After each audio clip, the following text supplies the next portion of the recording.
हे मेरे नाथ, मैं आपको भूलूं नहीं। मैं आपको भूलूं नहीं। हे मेरे प्रभु, हे मेरे प्रभु, मैं आपको भूलूं नहीं। मैं आपको भूलूं नहीं। हे मेरे स्वामिन, हे मेरे स्वामी, ऐसी कृपा करो कि मैं आपको भूलूं नहीं। ऐसी कृपा करो कि मैं आपको भूलूं नहीं। आपने इतनी बातें सुनी हैं, वास्तव में तो कुछ कहना बाकी रहता ही नहीं है। स्वामी महाराज कि आज का जो कैसेट था तो पूरी बात कह दी, लेकिन अब माइक सामने रख दिया तो कुछ ना कुछ मुझे भी कहना ही पड़ेगा। भगवान में अपनापन, संबंध भगवान का, ये खास बात इस सत्र की है। सर्वोपरि साधन और सबसे सुगम साधन।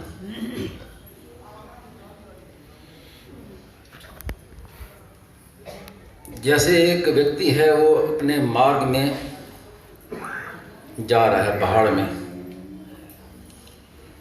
तो दोनों तरफ खाई है, बाएं ओर भी खाई, दाहिने ओर भी खाई। तो सीधा चलना है सावधानी से। तो ऐसे साधक के मार्ग में दो खाइयां हैं, एक है अभिमान और एक है निराशा।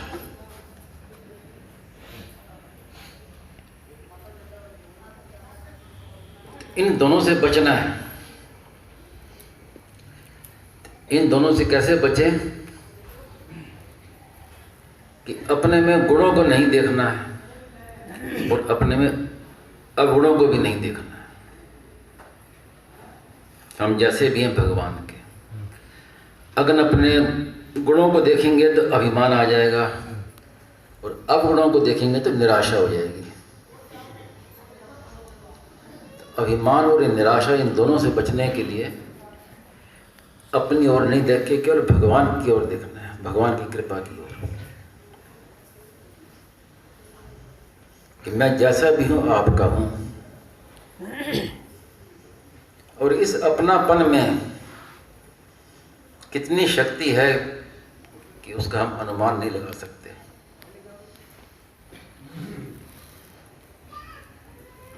विचार करें,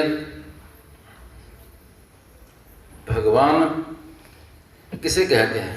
शास्त्र में लिखा है भगवान जिसमें भग यानी षडैश्वर्य, ऐश्वर्यशाली। तो भगवान में ऐश्वर्य शक्ति भी है, लेकिन भक्ति में ये विशेषता है कि भगवान ऐश्वर्य को भूल के माधुर्य में आ जाते हैं। ये गोपनीय बात है, और गोपनीय बात का ज़्यादा खुलासा नहीं किया जाता है, संक्षेप से इसको समझने की चेष्टा करनी चाहिए। भगवान की दो शक्तियाँ, ऐश्वर्य शक्ति और माधुर्य शक्ति, लेकिन भक्ति में ये सामर्थ्य है कि भगवान अपना ऐश्वर्य भी भूल जाते हैं और माधुर्य भाव में आ जाते हैं। जैसे भगवान श्री कृष्ण की लीला अपने ग्वाल बालों के साथ, सखाओं के साथ में जंगल में खेल रहे हैं, आपस में भोजन कर रहे हैं, खा रहे हैं, माधुर्य भाव में है भगवान, क्योंकि तभी लीला हो रही है। तो ब्रह्मा जी देख कर मोहित हो गए। भगवान के माधुर्य लीला ऐसी होती है कि जिसको कोई पहचान नहीं सकता, बड़े बड़े मोहित हो जाते। ब्रह्मा जी मोहित हो गए, सती जी ने देखा, सती जी मोहित हो गए, गरुड़ जी ने देखा, गरुड़ जी मोहित हो गए।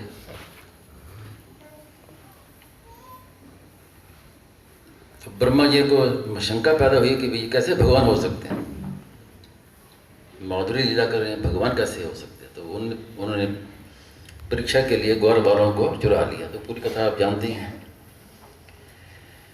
तो भगवान ग्वार बालों को ढूंढ रहे हैं कि कहाँ गए वो।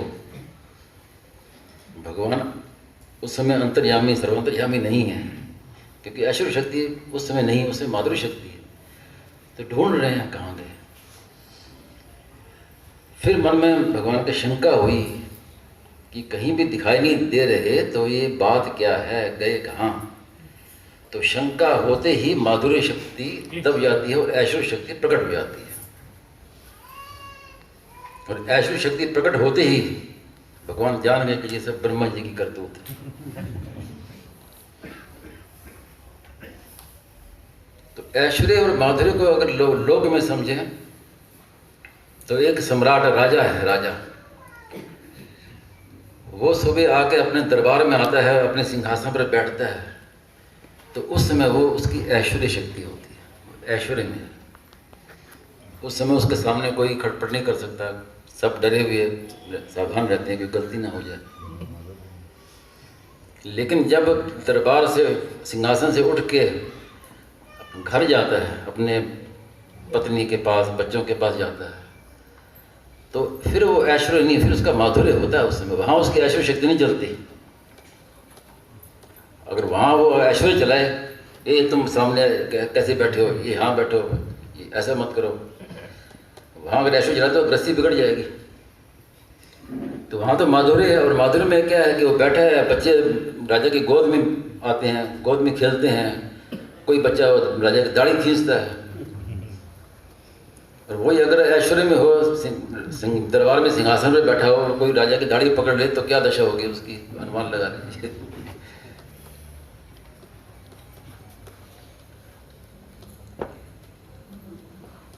कई के मन में अपने विदेशी संस्कृति में ज़्यादा कि भगवान तो राजाओं के राजा हैं, वो भगवान के ऐश्वर्य को मानते हैं। क्योंकि मैंने कहा ना कि ये माधुर्य शक्ति एक गोपनीय विषय है। तो जो ऐश्वर्य को मानते हैं वो कहते हैं कि इस संसार में एक राजा से मिलना भी इतना कठिन होता है, तो जो राजाओं के राजा हैं उनसे मिलना कितना कठिन होगा। अगर कोई चाहे कि मैं राष्ट्रपति से मिलूं, तो आप अनुमान लगाइए कितना कठिन है मिलना। राष्ट्रपति तो दूर, राष्ट्रपति भवन के पास भी नहीं टिकने देगा कोई, यहाँ कैसे खड़े हो। तो वो कहते हैं कि जो राजाओं के राजा उनसे मिले तो फिर कितना कठिन होगा। लेकिन ये नहीं जानते कि राजाओं के राजा से मिलना कठिन होता है, लेकिन माँ से मिलने में क्या कठिनता है। क्या माँ से मिलने में भी कठिनता है? तो भगवान तो माँ है, हम उनके अंश हैं। भगवान ने कहा मम्मी वांशो, हम भगवान के बेटा बेटी हैं, उनसे मिलने में क्या कठिनता है। सीधा माँ की गोदी में जाकर बच्चा बैठ जाता है, तो इतना सुगम है और सर्वश्रेष्ठ। वैसे ही हम भगवान से कहते हैं कि हे नाथ, मैं आपका हूं, आप मेरे हो। भगवान की गोदी में बैठ गया, और माँ की गोदी में बैठने के लिए कोई योग्यता नहीं चाहिए, कोई अधिकारिता नहीं चाहिए, कोई साधन नहीं करना पड़ता, जब तप आदि, तीर्थ आदि कुछ नहीं करना पड़ता। छोटा बालक ये भी नहीं सोचता कि माँ है तो क्यों माँ है, ये भी नहीं सोचता। और मैं कैसा हूँ, मेरा मन कैसा है, ये बच्चे के दृष्टि में ही नहीं है, बात ही नहीं है। वो ये भी नहीं देखता कि मेरे कपड़े कितने मैले कुचाले हैं, माँ की गोदी में बैठूंगा तो माँ की साड़ी गंदी हो जाएगी। और उसको ये होश ही नहीं है कि मेरे भी कपड़े भी मैंने पहने हैं कि नहीं पहने हैं, कपड़े भी नहीं पहने। वो तो माँ को देखता है बस। तत्तेनु कंपाम सुख समीक्षमाणा, एक मात्र दृष्टि माँ की ओर है, और कैसे माँ से जाकर लिपट जाता है, गोदी में बैठ जाता है। ये है असली शरणागति। और भक्त की कितनी महिमा है कि भगवान अपने कानून को तोड़ देते हैं। भगवान का बनाया कानून है, कर्म प्रधान विश्व करी राखा, जो जस करी सो तस फल चाखा, अवश्यमेव भोक्तव्यम कृतम कर्म शुभाशुभम। ये भगवान का बनाया हुआ कानून है, नियम है। लेकिन भक्तों के लिए भगवान इस अपने बनाए हुए नियम को भी तोड़ देते हैं। अहम त्वा सर्व पापी मोक्षयिष्यामि मा शुचा, मैं पापों से मुक्त करूंगा। अपने बनाए हुए कानून को भी तोड़ देते हैं। तो भक्तों की कितनी विशेषता है, कितनी विशेषता है भक्ति मार्ग की। मैंने पहले भी कहा कि यहाँ भगवान कहते हैं उद्धरे दात मनात्मानम, अपने द्वारा अपना उद्धार करो। लेकिन भक्त सामने आते ही भगवान ये नहीं कहते तेषाम हम समुद्रता, तुम चिंता क्यों करते हो, मैं उद्धार करूंगा तुम्हारा। और इतनी ऊंची बात के लिए कितना साधारण साधन है, केवल स्वीकार करना कि हे प्रभु मैं आपका हूं, अपनापन स्वीकार करना। कुछ न क्रिया की जरूरत है न पदार्थ की जरूरत है। तो आप इतने दिनों से सब भगवान की बड़ी असीम कृपा से, संतों की असीम कृपा से यहाँ बैठे हैं और सुन रहे हैं, सत्संग में यही बात सुन रहे हैं आप पहले दिन से लेकर अभी तक। और अब कब तक सुनते रहेंगे? अब तो आज अंतिम ये सत्य है, तो अब तो स्वीकार करना है। अब सुनना तो हो गया, बहुत हो गया सुनना। अब आप यहीं बैठे स्वीकार कर लें, वृंदावन की पवित्र भूमि में, राम सेवा आश्रम में। जिन्होंने स्वीकार कर लिया तो अच्छी बात, नहीं स्वीकार किया वो भी स्वीकार कर ले कि हे नाथ मैं तो आपका हूँ, बोलो सियावर रामचंद्र की जय। ये स्वीकार कर ले, बस काम पूरा हो गया। अब बिल्कुल निश्चिंत होके जाए। अब ये मन में शंका मत करें कि भाई अब अगला जो सत्संग कार्यक्रम तो बड़ा दूर है, दिवाली के बाद होगा, बीच में क्या क्या करेंगे।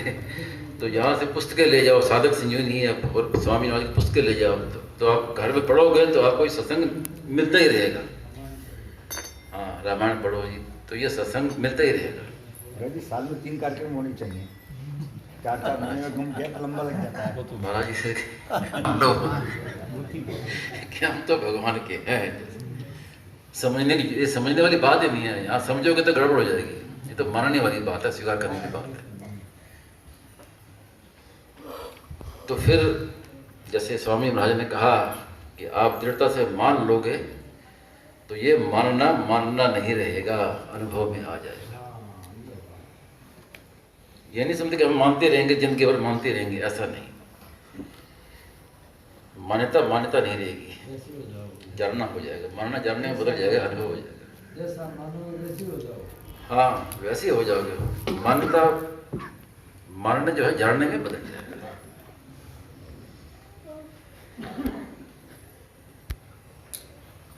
अपने से बोलने में कोई त्रुटि होगी हो तो आप सबसे क्षमा चाहता हूँ, आप क्षमा कीजिए। और इसी से अब और भी कोई नए भाव कोई कहने वालों को